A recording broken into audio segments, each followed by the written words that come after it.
اور میں ویرا سے ہر پہلو پر بات کرنے پر تل گیا تھا۔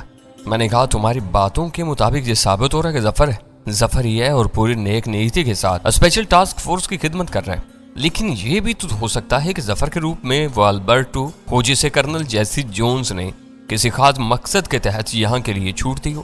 یہ کیا سرائی تو ہو سکتی ہے، میں اسے حقیقت نہیں مان سکتی۔ اس نے کہا میرے فلیٹ سے ایئرپورٹ جاتے ہوئے تم نے ظفر سے ماضی کے حوالے سے کوئی بات کی تھی؟ وہ باختیار ہنس پڑی۔ تم جوش میں آ کر بچوں جیسی باتیں کر رہے ہو۔ میری اور ظفر کی پہلی ملاقات کا لطیفہ ہماری کاکٹیل پارٹیوں میں اتنے تواتر کے ساتھ سنایا جاتا رہا کہ ہر شخص کو ایک ایک تفصیل زبانی یاد ہوگی۔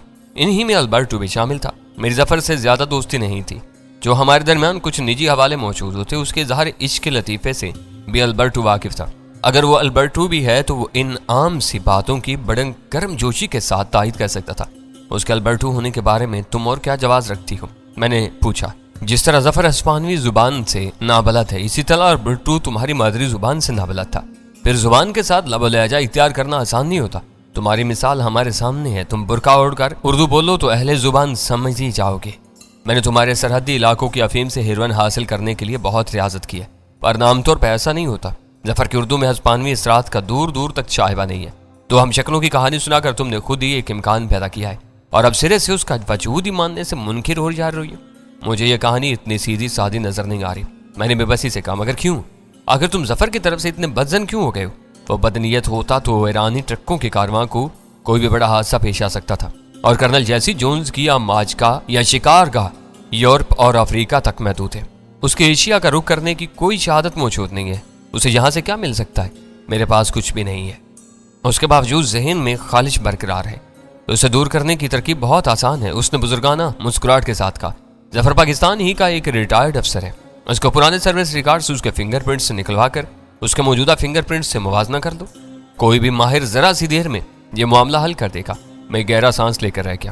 وہ بالکل سامنے کی بات تھی جو میرے ذہن میں نہیں آ سکی تھی۔ یہ سب سے سہل راستہ ہے، میں نے اٹھتے ہوئے کہا۔ میں ذرا اول خان سے بات کر لوں۔ ذرا ایک منٹ ٹھہرو۔ اس نے چونک کر مجھے روک دیا۔ کہیں ایسا تو نہیں کہ اول خان الحدید والے معاملے میں اپنا تبادلہ ہونے کی وجہ سے ظفر سے بدسند ہو اور اب تمہیں اس کے خلاف اکسارو؟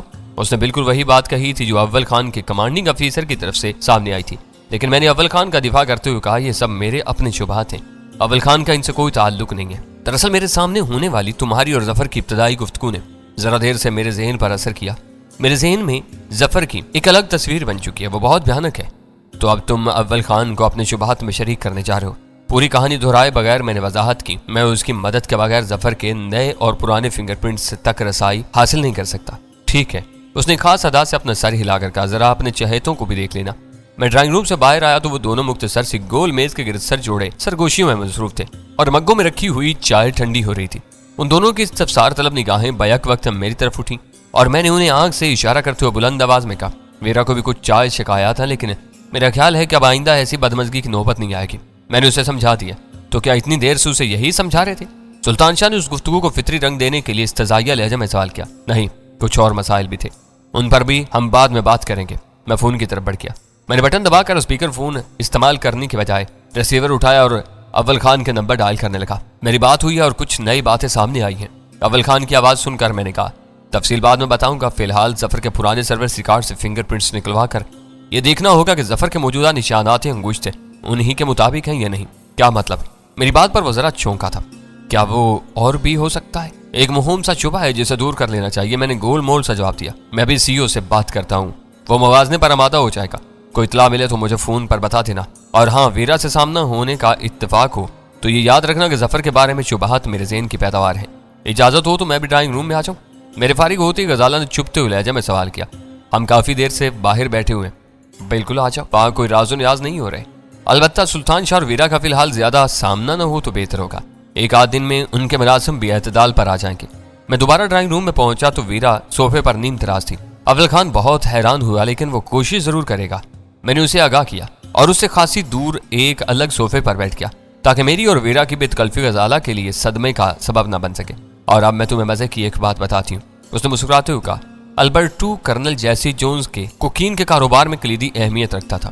وہ ظفر والے شراب خانے کے ایک خفیہ تہہ خانے میں چھوٹے چھوٹے سپلائر سے کوکین خرید کر اسمگلنگ کے لیے ذخیرہ کرتا تھا۔ ان سودوں کی تکمیل کے لیے وہ باقاعدہ مترجم کی خدمات استعمال کر کے خود کو ہسپانوی اور دوسرے مقامی زبانوں سے نابلد ظاہر کرتا تھا، اور کوکین لانے والے اس دھوکے میں مبتلا ہو جاتے تھے کہ شراب خانے کا مینیجر ہی کوکین کے غیر قانونی کاروبار میں ملوث ہے، جبکہ ظفر کے فرشتوں کو بھی اس خفیہ دھندے کا علم نہیں تھا۔ آج کل کولمبیا کا ہر شہری لکھپتی بننے کے لیے کوکین کے چکر میں پڑا ہوا ہے۔ اسی تبادلہ خیال میں ویرا کے ساتھ کافی وقت گزر گیا۔ غزالہ اور سلطان شاہ بھی آ گئے تھے، لیکن اب میرے ذہن میں ایک نئی کھچڑی پک رہی تھی۔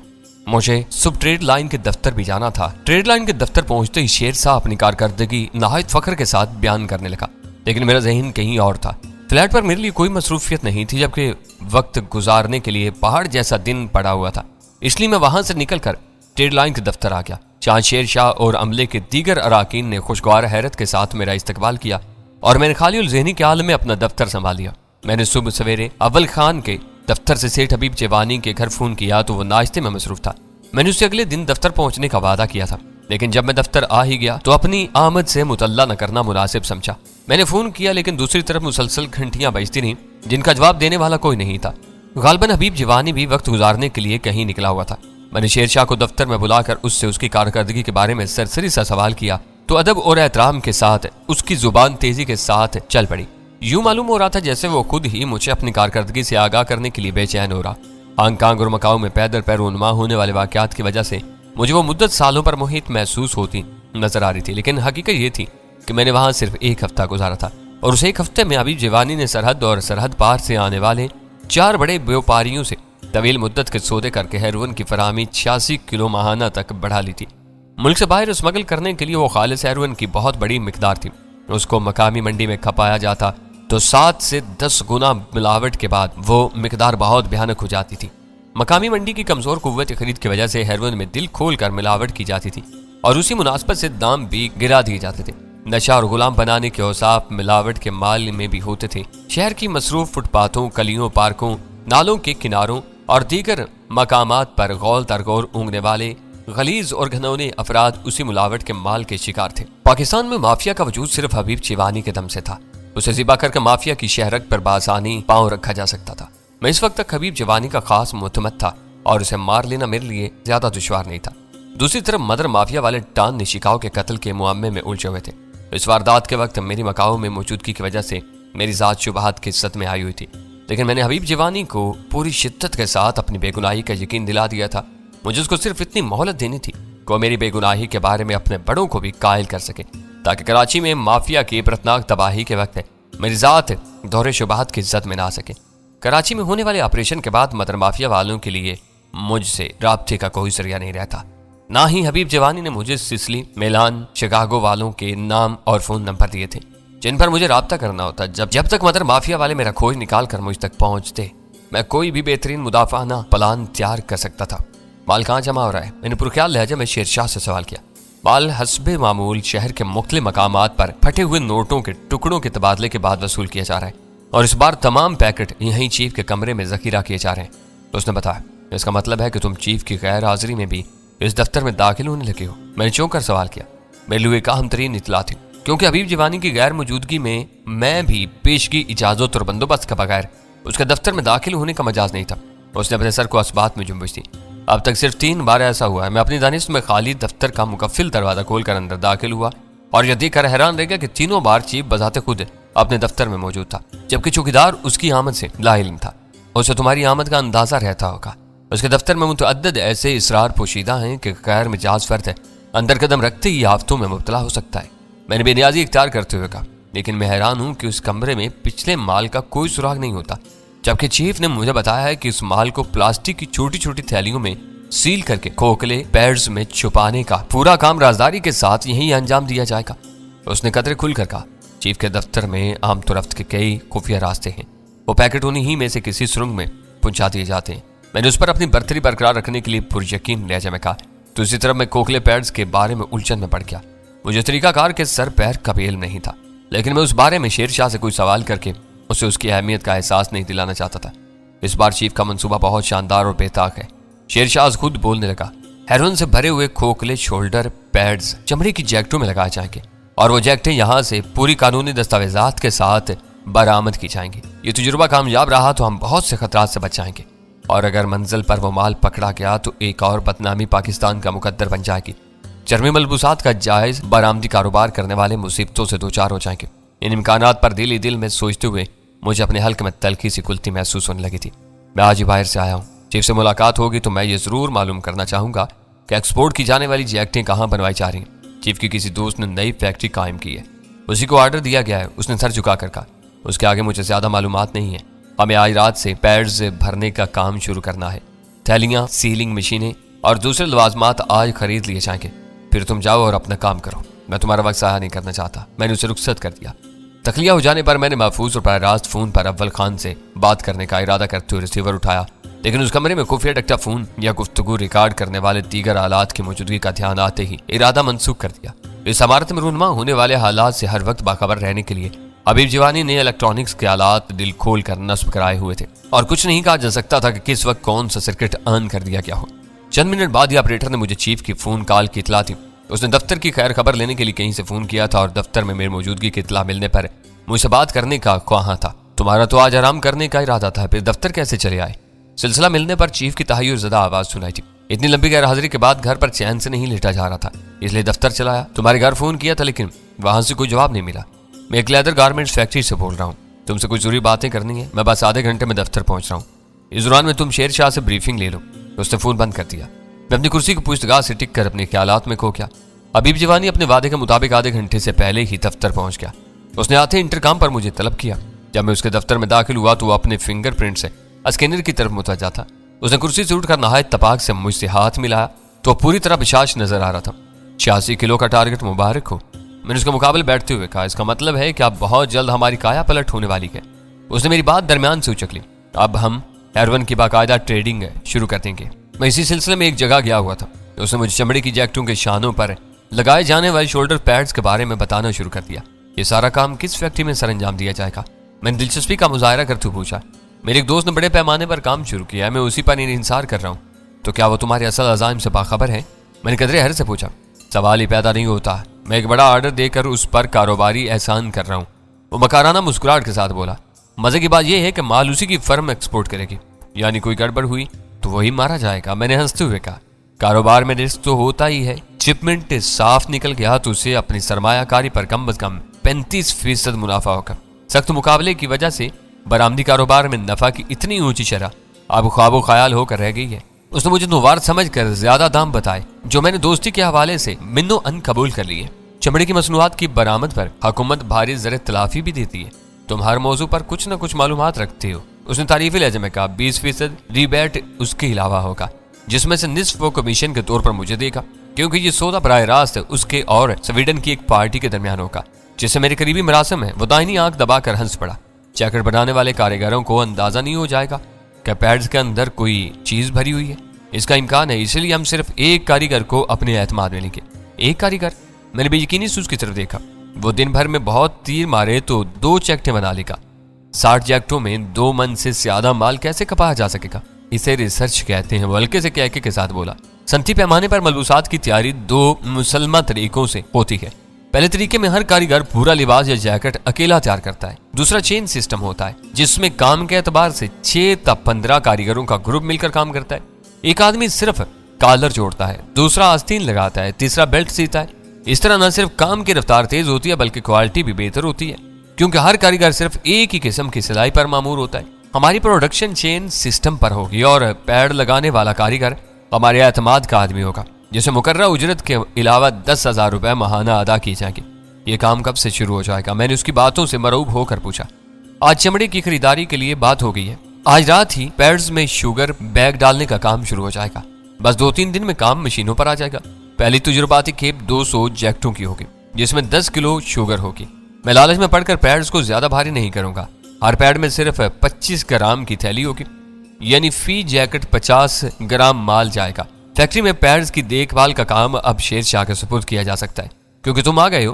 مال کی وصولی کے لیے تم کسی کو بھی مامور کر سکتے ہو۔ اس کا مطلب یہ ہوا کہ فی الحال اسلام آباد جا کر امیر جان کو گھیرنے کا پروگرام ملتوی کر دیا جائے گا۔ 2-4 دن کی تاخیر سے کوئی فرق نہیں پڑے گا۔ لمبی مدت کی منصوبہ بندی ہے اور مال کی ایکسپورٹ فوری توجہ کی متقاضی ہے۔ ویسے بھی امیر جان بہت ضدی اور خود سر سیاست دان ہے۔ اگر اس کے بیٹے کی ویڈیو فلم آ جائے تو اسے تم آسانی کے ساتھ گھیر سکو گے۔ اوپر والوں سے تمہارا رابطہ کب ہوگا؟ میں نے بے پروایانہ انداز میں سوال کیا۔ آج رات میری بات ہوگی۔ اس سے تمہیں کیا دلچسپی ہے؟ وہ چونک کر بولا، وہ تمہارے اپنے معاملات ہیں جس سے مجھے کوئی دلچسپی نہیں ہے، ہو سکے تو میرے بارے میں ان کے شبہات پر بھی بات کر لینا، اس بارے میں میرے ذہن پر عجیب سا بوجھ سوار ہے جو پوزیشن صاف ہونے تک نہیں اترے گا۔ نیم دلی یا باہمی عدم اعتماد کی صورت میں میری کارکردگی بری طرح متاثر ہوتی ہے۔ وہ غور سے میری طرف دیکھتے ہوئے مسکرانے لگا اور آہستگی سے بولا، تمہیں معلوم ہے کہ مقامی بیورو چیف کی حیثیت سے میں بالکل آزاد اور خود مختار ہوں، مجھے اپنے فیصلوں کے لیے ان سے کسی قسم کے رہنمائی لینے کی ضرورت پیش نہیں آتی۔ میں صرف تمہارے بارے میں بات کرنی چاہتا ہوں۔ تم نے مکاؤ کے جو حالات بتائے ہیں ان کی روشنی میں تمہاری پوزیشن بالکل صاف ہو جاتی ہے۔ میرا خیال ہے کہ تمہیں اوپر سے بھی کلیئرنس مل جائے گی۔ صرف اسی الجھن نے مجھے آج بھی آرام سے گھر نہیں بیٹھنے دیا۔ ان سے بات ہو جائے تو از راہ کرم مجھے باخبر ضرور کر دینا، ورنہ میری رات کی نیند ضائع ہو جائے گی۔ تم بے فکر رہو، میں تمہاری پوزیشن سمجھ رہا ہوں، اس نے میری حوصلہ افزائی کرتے ہوئے کہا۔ ویسے میرے مکاؤ کے سفر کے بارے میں بہت زیادہ تجسس تھا۔ اس نے چند ہی لمحوں میں گفتگو کا رخ اسی چانا پھیر دیا اور میں اپنی بنیادی کہانی سے سر منہ بھی انحراف کیے بغیر اسے ایسی ہوش ربا ضمنی کہانیاں سناتا رہا کہ وقفے سے اس کا منہ فرتے ہر سے کھلتا اور بند ہوتا رہا۔ اسے اچھی طرح معلوم تھا کہ منظم جرائم کی دنیا میں شیعہ اور مافیا جیسے نامور گروہوں کے بڑے ایک دوسرے کا بے حد احترام کرتے ہیں اور غیر متوقع طور پر آمنا سامنا ہو جانے پر بھی ایک دوسرے پر ہتھیار نہیں اٹھاتے۔ لیکن ڈان کانگ فو اور ڈان نیشیکاؤ کے سلسلے میں میرا عملی تجربہ اس کے لیے بہت سنسنی خیز ثابت ہوا تھا۔ ان میں ایک شی کا آئی مین اور دوسرا اس کی حریف تنظیم مافیا کا ڈان تھا، اور وہ دونوں اپنی پیشہ ورانہ رکاوٹوں کے باوجود گہرے دوست تھے۔ اس بارے میں کچھ دیر کے تبادلہ خیال کے بعد اس نے بھی بالکل وہی بات کہی جو پہلے سے میرے ذہن میں موجود تھی اور چپتی رہی تھی، لیکن میرے پاس اس کا کوئی جواز نہیں تھا۔ اس کا کہنا تھا کہ باہمی روابط اور بقائے باہمی کے سلسلے میں سیاسی جماعتوں اور جرائم پیشہ تنظیموں میں حیرتناک حد تک روایات کی مماثلت پائی جاتی تھی۔ پرجوش عوامی تقریروں اور اخباری بیانات میں ایک دوسرے کو غدار، سازشی اور بددیانت قرار دینے والے سیاستدان جب بھی ایک دوسرے کے سامنے آتے ہیں تو انتہائی گرم جوشی، خلوص اور خوش خلقی کے ساتھ ایک دوسرے سے ملتے ہیں، جبکہ ان کے بیانات اور تقریروں سے ان کے کارکن اپنے حریفوں کے خلاف اس قدر مشتعل رہتے ہیں کہ ایک دوسرے کے سامنے آنے کی صورت میں تشدد اور مار دھاڑ کی نوبت تک آ جاتی ہے۔ سیٹھ حبیب جوانی سے سیر حاصل گفتگو کرنے کے بعد میں اگلے دن ملاقات کا وعدہ کر کے وہاں سے اٹھ گیا۔ میں اس وقت ٹریڈ لائن کے مستقبل کے بارے میں ایک منصوبہ بنا چکا تھا۔ کچھ دیر تک شہر کی سڑکوں پر بے مقصد ڈرائیونگ کرنے کے بعد میں دوبارہ ایس ٹی ایف کے اسٹیشن 4 کی طرف ہو لیا، جہاں اول خان سے تازہ ترین خبریں مل سکتی تھیں۔ اسٹیشن 4 پر خلاف توقع ویرانی سی پھیلی ہوئی تھی۔ مجھے پہچاننے والے لوگوں نے بتایا کہ اول خان اپنی نفری کے ساتھ کافی دیر سے کسی مہم پر نکلا ہوا تھا۔ میں وہاں رکنے یا واپس لوٹنے کے بارے میں تذبذب میں مبتلا تھا کہ 3 گاڑیوں میں اول خان اور اس کا عملہ واپس آ پہنچا۔ وہ سبھی اپنے چہروں کے تاثرات سے بہت خوش اور پرجوش نظر آ رہے تھے، جیسے کوئی اہم مارکہ سر کر کے لوٹے ہوں۔ اول خان اپنی جیپ سے اتر کر مجھے اپنے ساتھ ہی دفتر کی طرف لیتا چلا گیا۔ آج ایک اور کامیابی حاصل ہوئی ہے، اس نے دفتر میں پہنچ کر رومال سے اپنا پسینہ خشک کرتے ہوئے کہا۔ آج ایک بھارتی ڈپلومیٹ کو ایک نیم سرکاری ملازم سے خفیہ دستاویزات کی نقول وصول کرتے ہوئے رنگے ہاتھوں پکڑا گیا ہے اور اس نے اقبال جرم بھی کر لیا، لیکن تمہارے ساتھ کوئی قیدی تو نہیں تھا؟ میں نے خوشگوار حیرت کے ساتھ کہا۔ ہماری مدد سے CIA کے عملے نے کارروائی کی تھی، ہری چند انہی لوگوں کی تحویل میں ہے۔ ایسے معاملات میں اقبال جرم کی شاید ہی کوئی اہمیت ہوتی ہو۔ بعد میں کہہ دیا جاتا ہے کہ تشدد کر کے زبردستی اقبال جرم کروایا گیا تھا، زیادہ سے زیادہ اسے ملک سے نکال دیا جائے گا۔ یہ سب ہمارا درد سر نہیں ہے، ہم نے اپنا فرض پورا خوش اسلوبی سے ادا کر دیا۔ وہ لمحہ بھر کے لیے خاموش ہوا، پھر چونک کر بولا، آج رجنی سے بھی ہماری گلو خلاصی ہو گئی ہے۔ اسے 24 گھنٹے آبزرویشن میں رکھنے کی ضرورت کی وجہ سے میڈیکل یونٹ میں منتقل کر دیا گیا۔ مناسب وقت آنے پر اسے وہیں سے بنگلہ دیش روانہ کر دیا جائے گا۔ اس عورت نے بھی ہماری زندگی عذاب بنائی ہوئی تھی۔ یہ بہت اچھی بات ہے، آج تم خوشخبریاں سنا رہے ہو۔ وہ ظفر والے معاملے کا کیا رہا؟ میں نے کمانڈنگ افیسر سے بات کی تو مجھے یہ جان کر خوشی ہوئی کہ اس نے میرے شبہات پر کان نہ دھرنے کے باوجود میرے پہلے فون کے بعد ظفر کے نئے اور پرانے فنگر پرنٹس کے موازنے کے احکامات جاری کر دیے تھے، کیونکہ اس کی سیکیورٹی فائل ری اوپن کرائے بغیر یہ کام کروایا جا سکتا تھا۔ کل تک اس کا نتیجہ آ جانا چاہیے، تو میں نتائج کے بارے میں آگاہ کیا جائے گا۔ میں نے متجسس لہجے میں سوال کیا۔ ضروری نہیں ہے، میرا دریافت کرنا معیوب ہوگا۔ CEO کا موڈ ہوا تو وہ خود ہی مجھے فون کر دے گا۔ سفر کا معاملہ بہت اہم ہے اور ہمیں اس پر پوری توجہ مرکوز رکھنی ہوگی۔ پیران کولمبیا کے بارے میں جو کچھ بتایا ہے وہ بہت حیران کن تشویشناک ہے۔ یہ باتیں پہلے ہی ہمارے علم میں آ گئی ہوتی تو شاید ہم ظفر کے بارے میں ابھی تک کسی نتیجے پر پہنچ چکے ہوتے۔ ٹیلی فون پر تم نے بہت سرسری گفتگو کی تھی، میں پوری تفصیل جاننا چاہتا ہوں، خاص طور پر ظفر کے ہم شکل والی بات تو میرے ذہن میں سمائی نہیں تھی۔ اس معاملے میں میرا ذہن بری طرح الجھ کر رہ گیا۔ ظفر کولمبیا میں صرف اسی وجہ سے ان لوگوں کی نظروں میں آیا کہ وہ کرنل جیسی جونز کی ایک اہم ترین مہرے کا ہم شکل تھا، اور میرے لیے وہی اطلاع پریشانی کا سبب بنی تھی۔ اس تمہید کے ساتھ میں نے کرنل جیسی جونز کے گروہ کی کہانی چھیڑ دی اور اول خان ہمتن گوش ہو گیا۔ وہ خاصی طویل کہانی تھی جس کی کچھ کڑیوں کو یکجا کرنے میں اول خان کی قد کا سوالات نے بھی مدد دی، لیکن جب میں نے کہانی کے اختتام پر اپنا شبہ ظاہر کیا تو اول خان نے بھی اسے قبول کرنے سے انکار کر دیا۔